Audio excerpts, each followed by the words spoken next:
Bismillahirrahmanirrahim. Ma'asyiral muslimat yang dimuliakan Allah Subhanahu wa taala.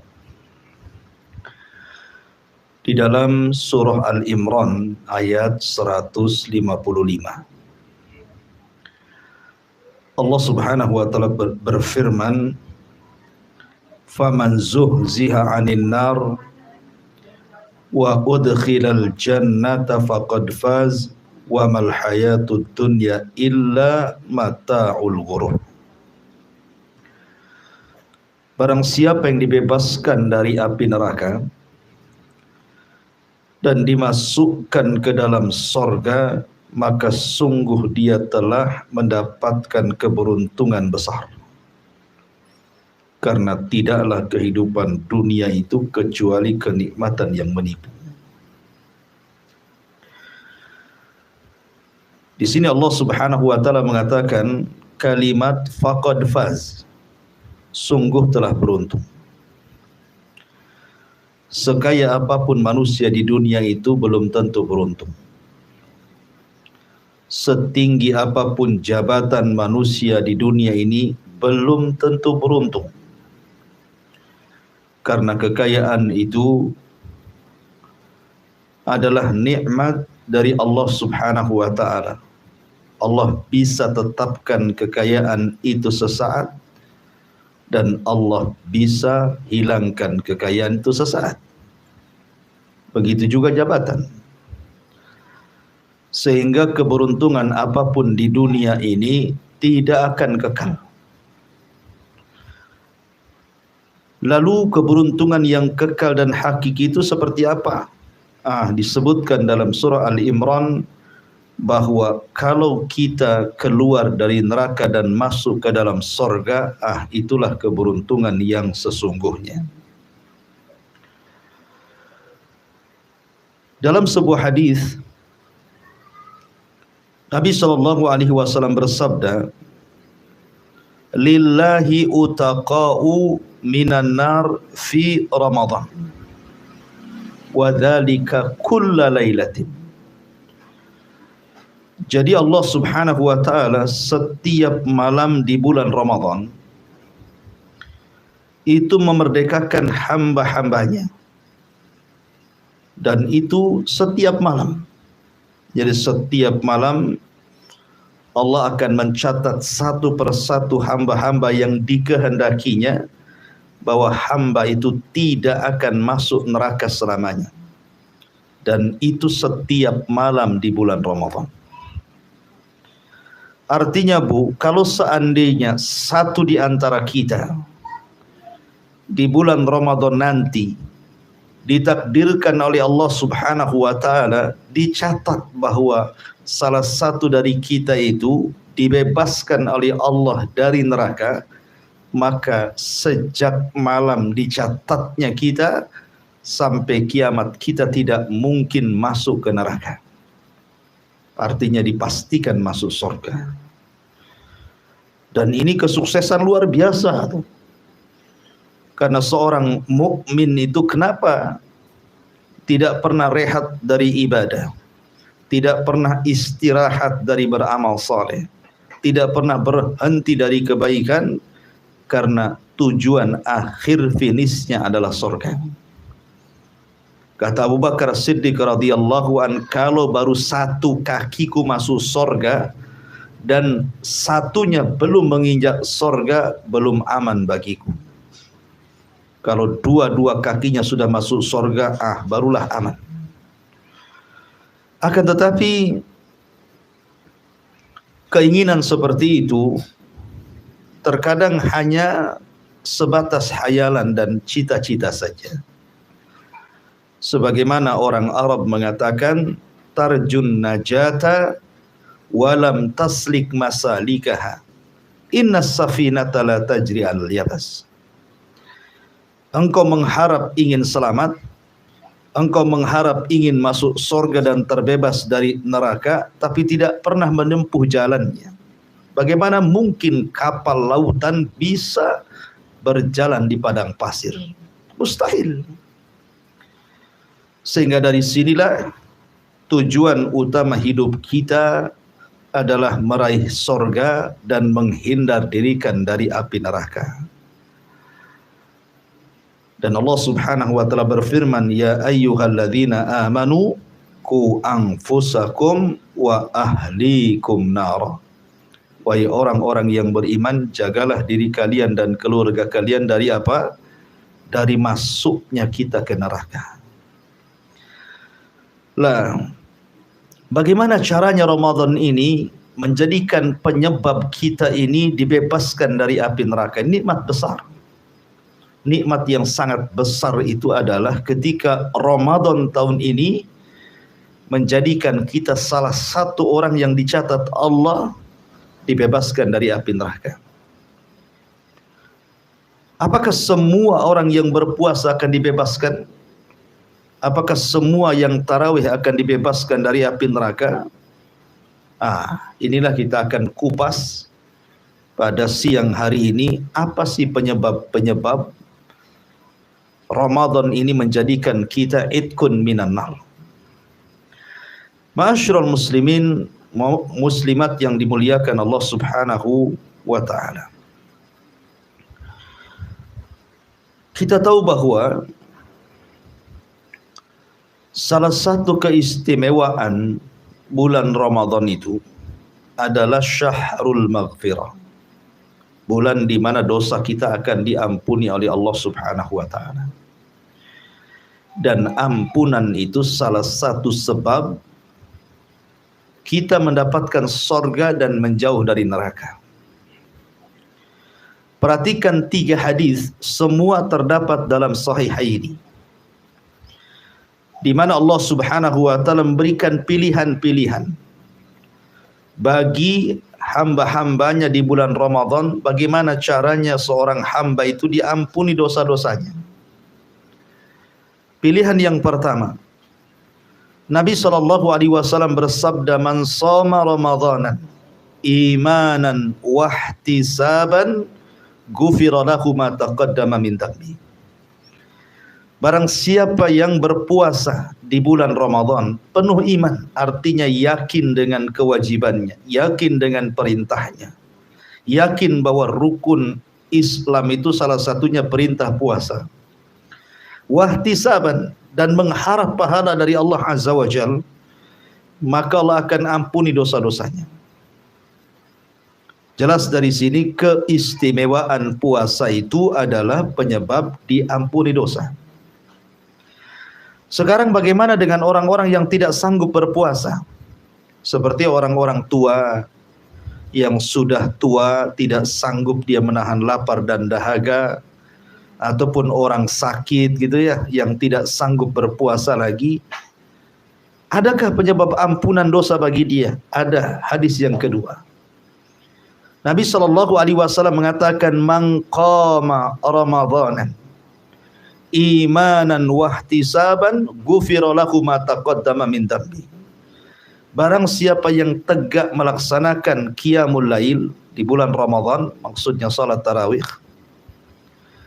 penuh iman, keyakinan akan perintahnya, dan ihtisab, mengharap akan pahalanya, maka Allah akan ampuni dosa-dosanya. Jadi bagi orang-orang yang tidak sanggup berpuasa karena sakit yang tidak diharapkan kesembuhannya, atau karena usia yang sudah sepuh yang tidak sanggup dia melakukan puasa, ada pilihan yang kedua, salat tarawih. Jangan tinggalkan. Walaupun dia tidak puasa, ya, jangan tinggalkan tarawih. Ustaz, saya tidak bisa puasa, tarawih juga tidak bisa karena sakit ini itu macam-macam. Ada enggak jalan lain supaya dosa-dosa kita diampuni? Ada. Ini yang ketiga. Dan yang terakhir, Nabi SAW mengatakan, man qama lailata qadrin imanan wahtisaban ghufira lahu ma taqaddama min dhanbi. Barang siapa yang menghidupkan malam Lailatul Qadar, satu malam saja. Kalau puasa kan 1 bulan tiap hari, salat tarawih 1 bulan tiap malam. Kalau Lailatul Qadar itu cuma 1 malam saja. Bagi anda yang tidak bisa berpuasa karena uzur, bagi Anda yang tidak bisa tarawih karena uzur, maka jangan tinggalkan satu malam di malam Lailatul Qadar. Hidupkan malam itu dengan ibadah. Hidupkan malam itu dengan membaca Al-Quran, dengan berzikir, dengan senantiasa mengingat Allah Azza wa Jal. Maka Rasul mengatakan, barang siapa yang menghidupkan satu malam di malam Lailatul Qadar, penuh iman dan mengharap pahala Allah, maka Allah akan ampuni dosa-dosanya. Subhanallah, syariat Islam ini indah. Tidak bisa yang berat, kasih yang ringan. Tidak bisa yang ringan, kasih yang lebih ringan lagi. Itulah syariat Islam. Allah berikan pilihan-pilihan. Ya. Ma'asyiral muslimat yang dimuliakan Allah Subhanahu wa taala. Banyak penyebab orang-orang yang berpuasa di bulan Ramadan itu akan dibebaskan dari api neraka. Saya akan sebutkan 15 penyebab orang itu bisa terbebas dari api neraka. Yang pertama, al-ikhlasu lillahi fil imani wal amal min salatin wa siyamin wa sairil amal. Diperlukan keikhlasan. Diperlukan keikhlasan karena Allah pada keimanan dan amal, baik salat, puasa atau seluruh amal. Artinya bahwa ketika seseorang itu berpuasa, puasanya lillah karena Allah. Puasanya bukan puasa ikut-ikutan. Karena orang puasa, masa saya tak puasa, malu dong, gitu ya. Puasanya bukan karena dipaksa. Suami suruh puasa, kalau enggak diceraikan, puasalah Ustaz kan. Pada ceraikan gitu. Kemudian puasanya bukan karena riya, ya, karena ingin dipandang orang. Dan puasa itu sebenarnya menjadikan hamba ikhlas itu lebih mudah sebenarnya dibandingkan ibadah yang lain, Bu. Sebab ibadah itu terbagi dua. Ada ibadah yang sifatnya zahirah, ada ibadah yang sifatnya batinah. Ada ibadah itu zahirah, nampak, Bu, seperti sholat nampak takbiratul ihram sampai salam. Ada orang haji nampak gitu ya berangkatnya. Ada orang zakat nampak harta yang di bawahnya. Tapi ada ibadah sirriyah. Ibadah sirriyah itu ibadah yang tidak tampak. Salah satunya puasa. Puasa itu tidak tampak, Bu. Saya melihat ibu ini yang banyak hadir di sini. Saya kan tidak tahu mana satu yang puasa. Di antara ibu, umpamanya, karena ketika dikasih minuman ada satu ustadz tidak mau minum gitu ya. Bisa saja dia malas minum kan itu ya. Bukan berarti dia puasa. Jadi tidak bisa kan orang itu mendeteksi si anu puasa, si anu puasa. Karena puasa itu ibadah sirriyah. Memungkinkan orang itu ikhlas kecuali kalau dia ngomong saya lagi puasa. Maaf ibu-ibu ya, jangan kasih minum saya lagi puasa. Itu lain lagi, itu riya ibu ya. Ya. Jadi kalau dia memberitahu dengan tujuan riya ya jelas. Ya, itu puasanya bukan karena Allah. Puasanya karena manusia, ya. Maka ikhlas itu salah satu penyebab idkun minan nar. Dalam sebuah hadis Nabi sallallahu alaihi wasallam bersabda, "Lan yuwafiya 'abdun yaumal qiyamah yaqulu la ilaha illallah yabtagi bihi wajha Allah illa harramallahu alaihi nar." Tidaklah seorang hamba akan mendapatkan balasan pada hari kiamat ketika mengucapkan la ilaha illallah. Dengan ucapan itu dia mengharap wajah Allah alias ikhlas, kecuali Allah haramkan padanya api neraka. Maka penyebab puasa kita ini menjadi penyebab idkun minan nar, bahwa kita dibebaskan dari api neraka dengan puasanya. Jadikan puasa itu sebuah amalan keikhlasan. Satu. Yang kedua, ij'al li nafsika rasidan minal bukai min khasyatillah. Jadikan bulan Ramadan ini sebagai bulan muraqabah. Sebagai bulan muraqabah. Bahwa kita ini sedang diawasi Allah. Sehingga karena bulan ini sedang diawasi oleh Allah Azza wa Jal, dan puasa Ramadan itu sebenarnya salah satu wasilah, Bu, ya. Di antara rahasia puasa itu apa, Bu? Kita ini merasa diawasi.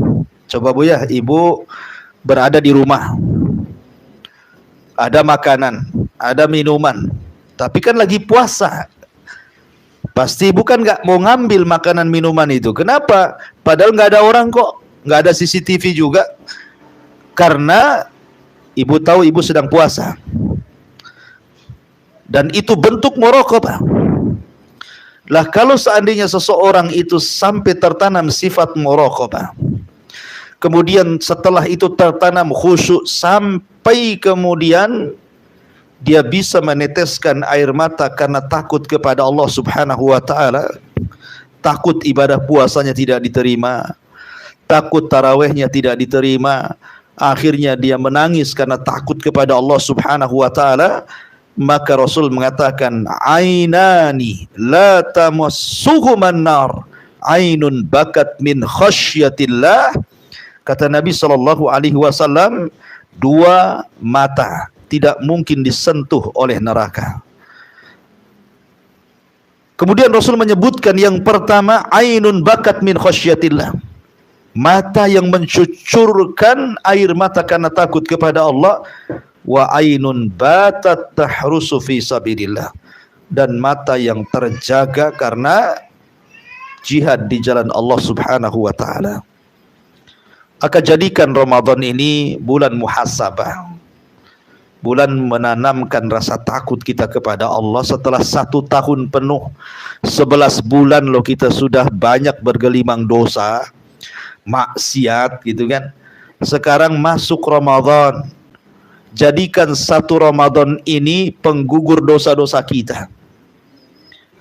Makanya Imam Jauzi, Al-Imam Al-Jauzi, Ibnu Jauzi rahimahullah ta'ala, beliau mengatakan bahwa Ramadan itu bisa menghapus dosa-dosa 11 bulan sebelumnya. Ramadan itu bisa menghapus dosa-dosa 11 bulan sebelumnya. Dengan cara apa? Bertobat, menangis karena Allah Subhanahu wa taala. Ini yang kedua. Kemudian yang ketiga, ihris ala ta'atillahi wa rasulih fima amara bihi wa fima nahaya anhu. Fa fi ta'atillahi wa rasulihi fawzun la tusahibuha hasaratan. La tusahibuha hasaratun. Upayakan di bulan Ramadan ini, kita senantiasa mentaati Allah dan Rasulnya. Apapun yang diperintahkan keduanya laksanakan, apapun yang dilarang keduanya tinggalkan. Karena pada ketaatan kepada Allah dan Rasulnya itu tidak mungkin orang itu dirugikan, dan itu bentuk faz, keberuntungan. Allah mengatakan, man yuti'illah wa rasulahu faqad faza fawzan 'azima. Barang siapa yang taat kepada Allah dan Rasulnya, maka dia akan mendapatkan kesuksesan yang sangat besar. Kata para ulama tafsir, maksud kesuksesan di sini adalah dia tidak akan dimasukkan ke neraka. Usahakan, ya. Yang kita bisa lakukan, lakukan. Yang bisa kita tinggalkan, tinggalkan. Karena menjauhi larangan dan mengerjakan perintah di bulan Ramadan ini mudah, Ibu, ya. Berbeda dengan di luar Ramadan. Kenapa saya katakan mudah melaksanakan perintah dan menjauhi larangan di bulan Ramadan ini? Karena setan-setan itu yang selalu setiap hari gentayangan menggoda ibu-ibu itu, ya, itu di bulan Ramadan sudah nggak ada gentayangan lagi itu, karena sudah terikat dia, sudah terborgol. Dalam sabda Nabi, sufidatis syayatin, setannya sudah terborgol, terikat, sehingga tidak keliaran lagi separah di luar Ramadan.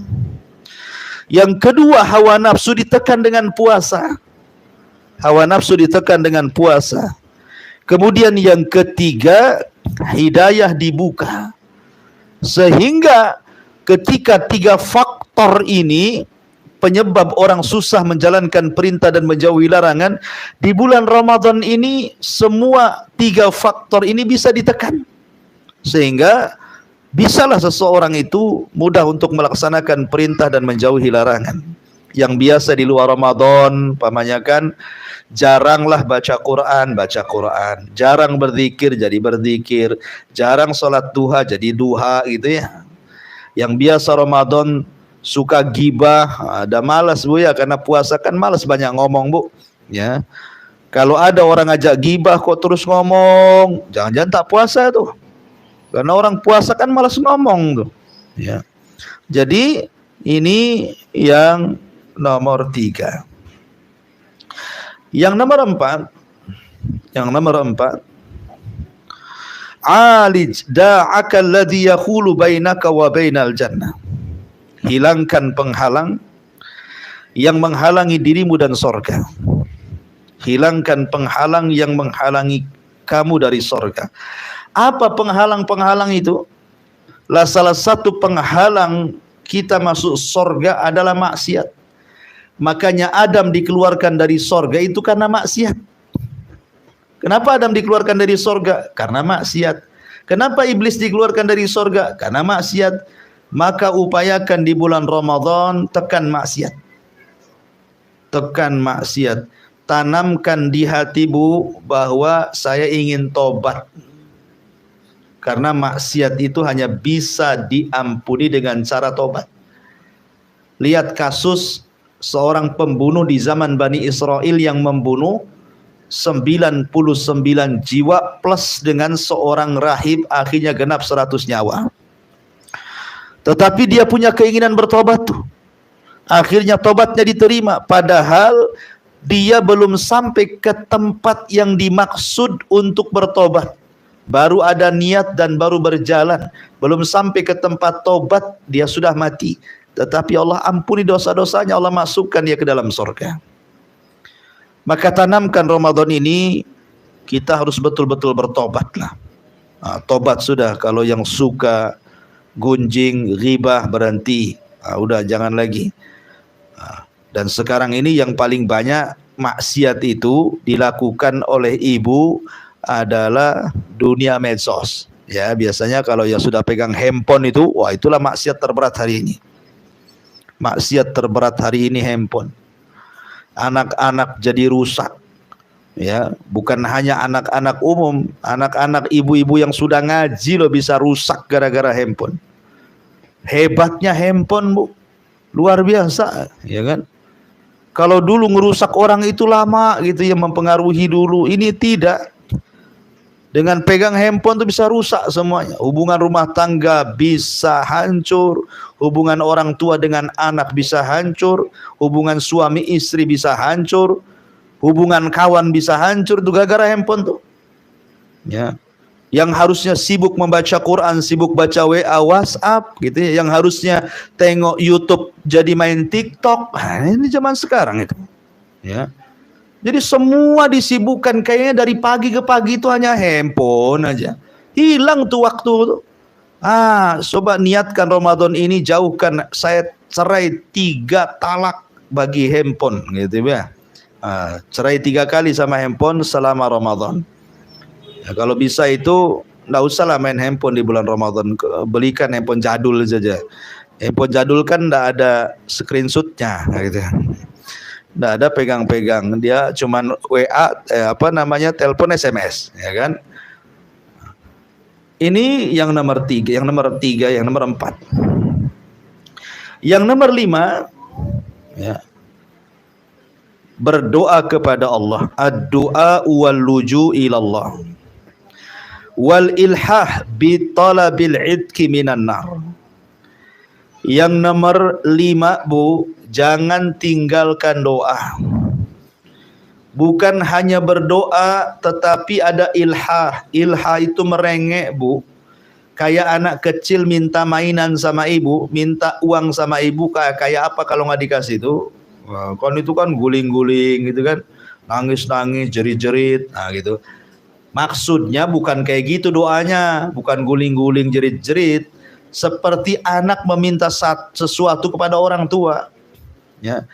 Jadi ibu minta kepada Allah Subhanahu wa taala di bulan Ramadan itu agar dibebaskan dari api neraka. Kapan itu? Kapan doa itu dipanjatkan, Bu?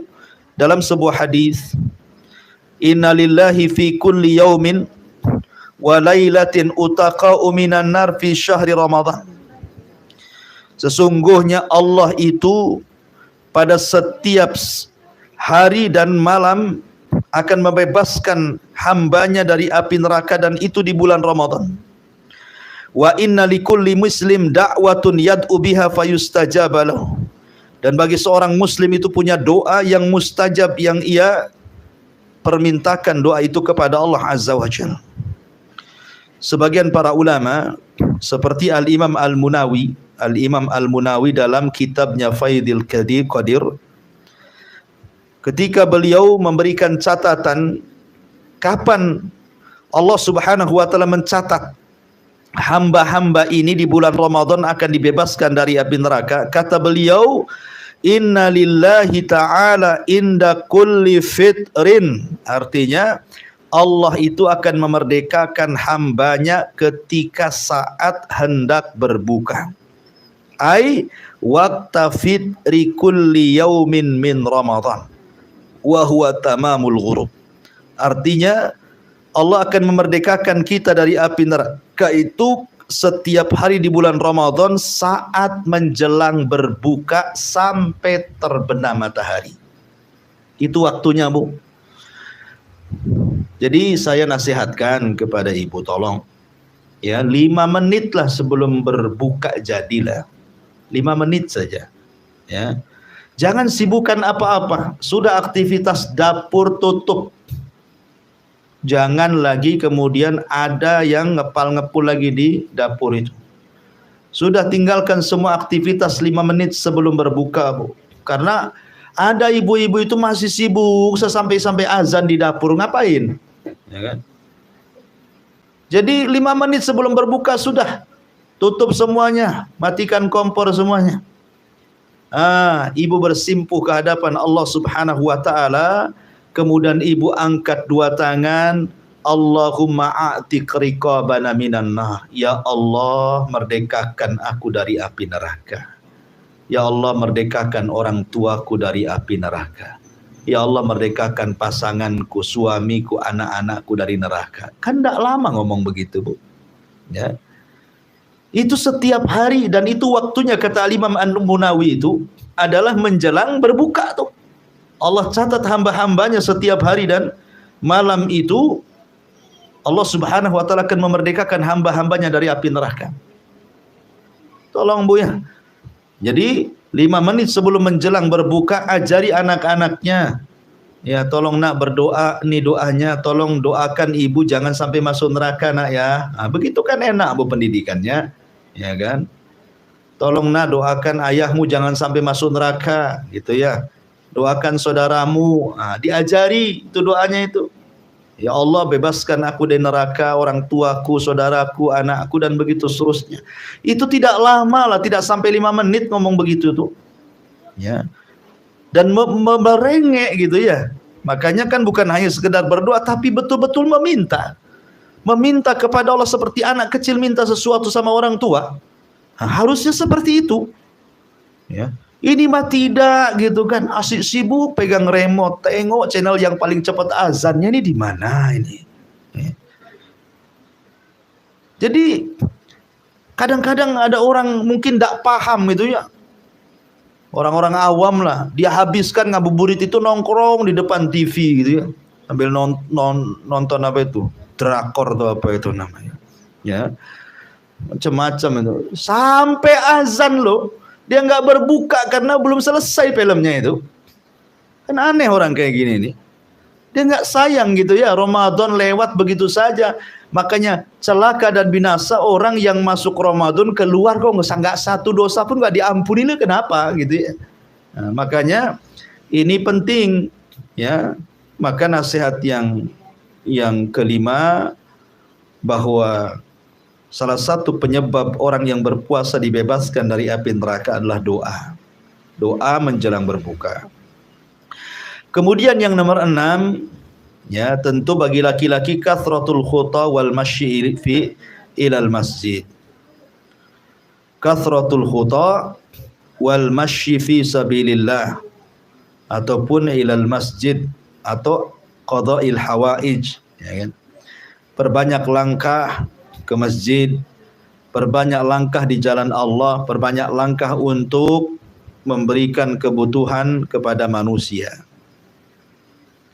Seperti di bulan Ramadan ini, jadikan bulan kita menolong orang, itu kan?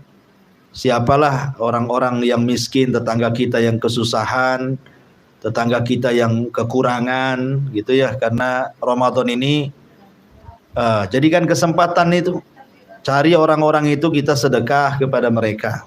Karena Rasulullah SAW mengatakan dalam sebuah hadis Nabi SAW, man aghbarat qadamahu fi sabilillah harramahullahu 'alan nar. Barang siapa yang melangkahkan kakinya di jalan Allah, Allah haramkan dia dari api neraka. Jadi kalau ibu berjalan nenteng sedekah, bawa nasi bungkus gitu ya, cari orang yang susah, kita kasih makan, kita kasih sedekah, kita kasih sarung, kita kasih songkok supaya dia sholat, kita kasih mushaf, dan begitu seterusnya, maka itu penyebab Ramadan ini pembawa berkah bagi kita, dan kita satu di antara orang yang dibebaskan api neraka. Kemudian yang nomor 7, ad-difa'an irdil muslim fi ghaibatihi. Berusaha untuk tidak menggibah orang, berusaha untuk tidak menjelek-jelekan orang. Bahkan dia membela orang yang dijelek-jelekan kalau itu tidak benar. Marah dia kalau ada orang gibah. Nggak boleh gibah di sini. Kalau gitu saya gibah di sana pun tak boleh. Bukan berarti di sini boleh, sana boleh gitu. Pokoknya saya larang kalian gibah. Nah, jadi kita menolong orang ketika orang itu pergi ada orang gibah, kita larang dia. Ya, maka salah satu penyebab puasa kita ini adalah akan berkualitas dan menyebabkan kita terbebas dari api neraka. Kata Rasul, man dabba an lahmi akhihi bil ghibati kana haqqan 'ala Allah an yu'tiqahu minan nar. Barang siapa yang berusaha menjauh dari daging saudaranya dengan cara gibah, dia tidak mau menggibah, bahkan dia membela, ada orang yang gibahin dia larang, nggak boleh, maka hak Allah atas dia untuk memerdekakan orang ini dari api neraka. Maka jadilah pemerang gibah, perangi gibah itu. Jangan ibu pula pelaku gibahnya. Ya, jadi ada orang gibah langsung diserang, nggak boleh gibah di sini. Ya, lebih baik manfaat yang lainnya. Kalau ibu lagi ngobrol nih sama kawan, yang satu mulai ngorek-ngorek gibah-gibah orang, langsung ibu tegur, jangan bicara itulah, yang lain aja. Nggak boleh kita gibahin orang. Jadi langsung kita refleks seperti itu. Ya, bukan jadi pendengar setia gitu ya. Ketika saudaranya ngomongin orang malah dikorek-korek. Apa lagi ceritanya? Gimana tuh? Apa kejadiannya? Lalu berapa episode tuh? Jadi akhirnya kemudian makin berkembang ceritanya kan begitu. Maka ini juga penyebab puasanya tidak berkualitas. Ramadannya nggak berkualitas. Kalau lisannya belum dijaga, masih menggibahin orang dan membiarkan orang gibah ya. Kemudian yang nomor 8, ya, u'fu anin nas. U'fu anin nas. Maka maafkanlah atas kesalahan manusia. Maafkan akan kesalahan manusia. Di dunia ini orang tidak lepas daripada zalim dan mazlum. Ada orang zalim, ada orang yang dizalimi, itu nggak mungkin lepas di dunia ini. Ada orang yang berusaha tidak menyakiti orang saja disakiti orang. Ada orang berusaha tidak gibah orang aja digibahin orang. Ada orang yang tidak mencaci maki orang dicaci pula dia sama orang. Di dunia ini tidak lepas daripada itu, zalim dan mazlum. Ya. Maka sebaik-baik orang adalah orang yang senantiasa berusaha untuk memaafkan siapapun yang menyakiti dia. Memang berat Bu memaafkan orang itu. Minta maaf berat, tapi memaafkan kan lebih berat lagi Bu ya. Tapi kalau itu bisa kita lakukan sebelum tidur, Kita katakan saya maafkan setiap orang yang mendolimi, yang menggibahi, yang menghina, yang mencaci maki saya. Wow, itu luar biasa. Berarti memang ibu punya kelembutan hati luar biasa. Ya. Maka ini juga salah satu yang menjadikan puasa kita ini berkualitas. Ramadan kita berkualitas sehingga dengan sebab itu kita dimasukkan hamba-hamba Allah yang itkun minan nar. Kemudian yang nomor 9, al-harsu alal qiyam fil ashril awakhir wa taharri lailatul qadri fa fiha al-itqu aktsar. Kalau seandainya kita masuk di malam Lailatul Qadar nanti di bulan Ramadan, kita berusaha hidupkan malam-malam itu.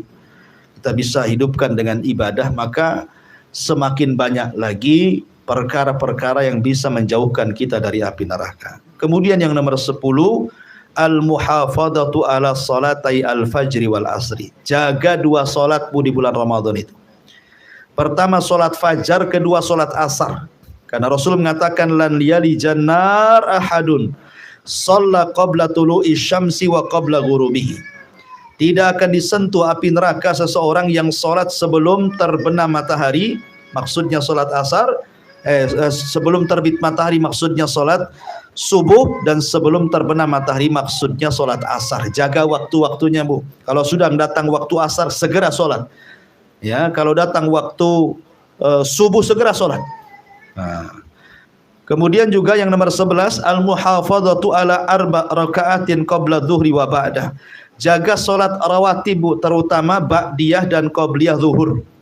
Terutama ba'diyah dan qabliyah zuhur, karena Rasul mengatakan man yuhafid ala 4 rakaatin qabla dhuhri wa 4 ba'daha haramahullahu 'alan nar. Barang siapa yang menjaga salat 4 rakaat sebelum duhur, 4 rakaat setelah duhur, maka Allah akan haramkan padanya api neraka. Kemudian yang nomor 12, it'am at-ta'am lil masakin. Berusaha memberi makan fakir miskin, ya kan? Maka itu juga penyebab al-itkun minan nar. Kemudian juga yang nomor berapa itu? 12. Adalah samahatul akhlak, berusaha untuk memperbaiki akhlak di bulan Ramadan itu, ya. Yang memudahkan orang, kata Rasulullah SAW, man kana hayyinan layyinan qariban harramahullahu 'alan nar. Barang siapa yang memudahkan, yang lembut, yang dekat, maka Allah haramkan darinya api neraka. Jadi di Ramadan ini yang keras hati coba lembutkan. Yang biasa teriak-teriak, ya coba lembutkan lagi. Ya, yang biasa tukang tawar-tawar kalau di pasar mudahkan. Ya, ibu kan kalau ke pasar itu kadang-kadang beli satu barang, Bu, ya. Sampai keliling itu, sampai mungkin ada 13 toko ibu lewati itu. Nggak cocok harga, nggak cocok harga, nggak cocok harga. Suaminya stres, Bu, nunggu satu barang kok 1 jam gitu, ya. Rupanya keliling-keliling toko hasil bertengkar dengan penjual gara-gara harga. Ya kan? Halo, hanya bedanya sedikit saja, Bu, sedekahlah, ya. Rahimallahu rajulan samhan idza ba wa samhan idzash tara, kan gitu kata Rasul. Semoga Allah merahmati seseorang yang mudah ketika menjual dan ketika membeli, dan itu bagian akhlak. Ibu nih pedagang nih kan, gara-gara uang sedikit saja, bertengkar gitu, ya. Nggak mau saya, 1000 perak harus dibayar gitu, ya.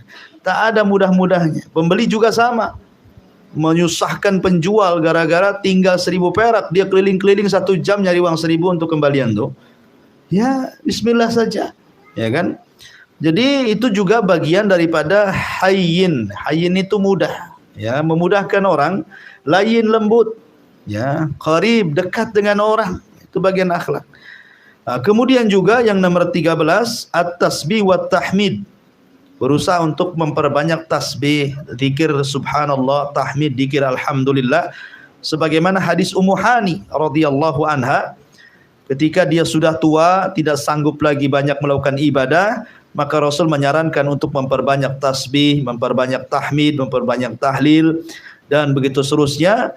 Dan keutamaannya adalah bisa membebaskan orang dari api neraka. Artinya perbanyak zikir di bulan Ramadan gitu, ya. Kemudian juga yang nomor 14, juga perbanyak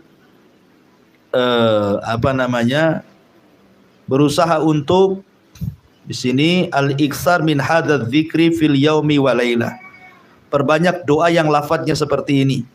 La ilaha illallah wahdahu la syarikalah lahul mulku wa lahul hamdu wa huwa ala kulli syai'in qadir asyran.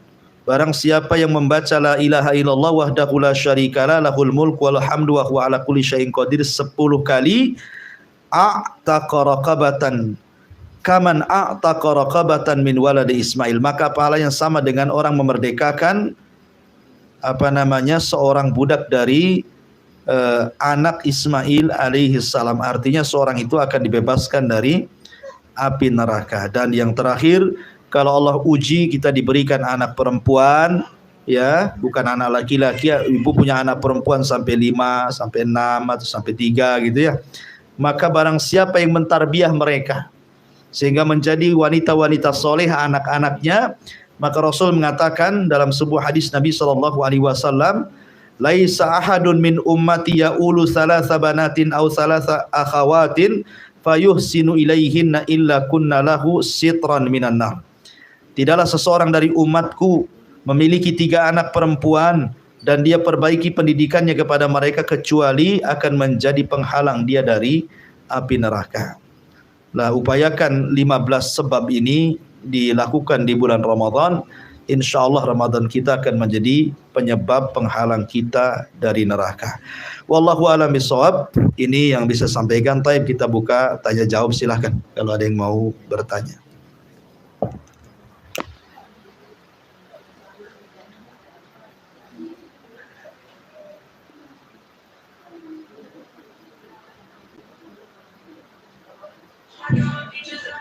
Bismillahirrahmanirrahim. Assalamualaikum warahmatullahi wabarakatuh. Waalaikumsalam warahmatullahi wabarakatuh. Ustaz mau tanya, Ya. ini nanti di bulan Ramadan kan ada tarawih. Bagi kami kaum akhwat ini lebih baik mana Ustaz? Apakah kami ikut berjamaah di masjid atau kami melaksanakannya di rumah aja? Oke. Sekian. Assalamualaikum warahmatullahi wabarakatuh.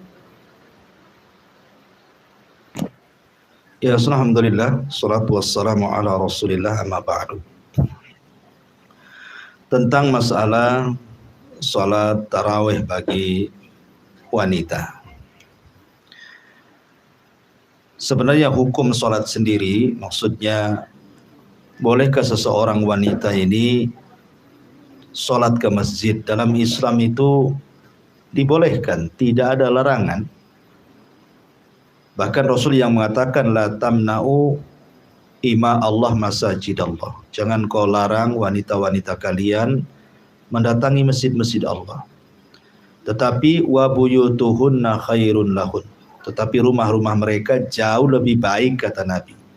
Jadi setelah Rasul mengatakan jangan kau halangi wanita-wanita itu datang ke masjid-masjid Allah, tetapi rumah-rumah mereka jauh lebih baik. Asal hukum wanita ke masjid nggak apa-apa. Di zaman Rasul wanita-wanita biasa sholat subuh berjamaah di Masjid Nabawi gitu ya. Dari situ menunjukkan boleh wanita itu ke masjid. Akan tapi kalau dia sholat di rumahnya maka jauh lebih baik. Tapi kalau seandainya di masjid itu ada manfaat yang besar, ada maslahat yang besar. Contoh umpamanya ibu ingin tarawih di rumah tetapi tidak punya hafalan gitu ya. Sehingga akhirnya karena tidak punya hafalan atau bacaannya juga masih kurang, ya sudahlah ke masjid saja kan enak, imamnya juga panjang, fasih, ya di situ jadi lebih khusyuk. Kalau memang ada target bahwa di masjid lebih berkualitas, tidak apa-apa. Ya, tapi kalaupun sholat di rumah jauh lebih baik sebenarnya. Ya, kalau memang ibu punya hafalan banyak, bisa sampai 10-15 juz gitu kan. Nah, ini enggak, juz amma aja enggak hafal gitu ya. Jadi di rumah jauh lebih baik. Tapi kalau ke masjid enggak apa-apa. Apalagi ada maslahat tadi, lebih di masjid lebih khusyuk. Kemudian di masjid juga ada kajian atau apa gitu ya yang ada maslahatnya, maka tentu di masjid lebih baik. Wallahu a'lam.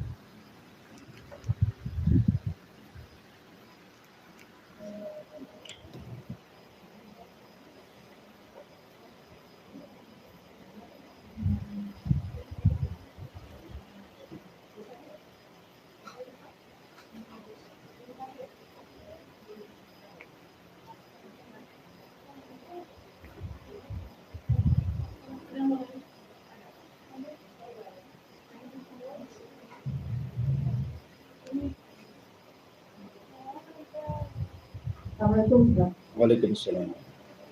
Ustaz, apakah waktu kita mau buka puasa itu kita berdoa pakai bahasa Indonesia aja Ustaz? Doa pakai bahasa Indonesia. Doa berbuka, Bu, pakai bahasa Indonesia. Sebelum buka Ustaz, yang sebelum buka puasa itu. Sebelum berbuka puasa, oh yang tadi. Ya. Ya enggak apa-apa kalau ibu bisa bahasa Arab, Allahumma atik riqamana minan nar gitu ya. Ya Allah, merdekakan aku dari api neraka. Kalau tidak bisa enggak apa-apa pakai bahasa doa, pakai bahasa Indonesia. Karena itu kan bukan doa yang sifatnya doa ibadah, rutinitas ya. Itu kan sifatnya doa masalah, doa permintaan. Kalau doa ibadah itu kan rutinitas, itu aja doanya, seperti zahabat dhama'u wabtalatil uruq wa thabatal ajru insyaallah, itu kan doa ibadah, Bu ya. Emang itu aja yang dibaca gitu ya. Setiap hari itu lagi enggak, masa enggak hafal lah si itu lagi enggak hafal zahabat dhama'u kan. Nah, tapi kalau doa masalah, doa permintaan boleh pakai bahasa apa saja. Dan Allah Maha tahu. Ya, baru keinginan ingin berdoa saja Allah sudah tahu kok. Wallahu a'lam.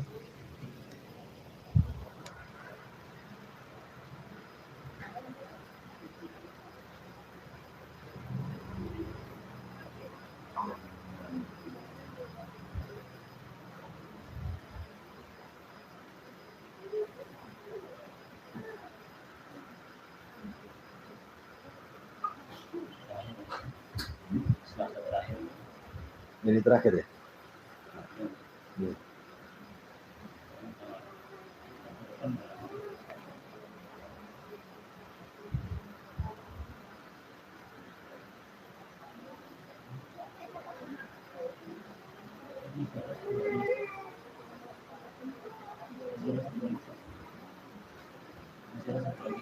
Apanya?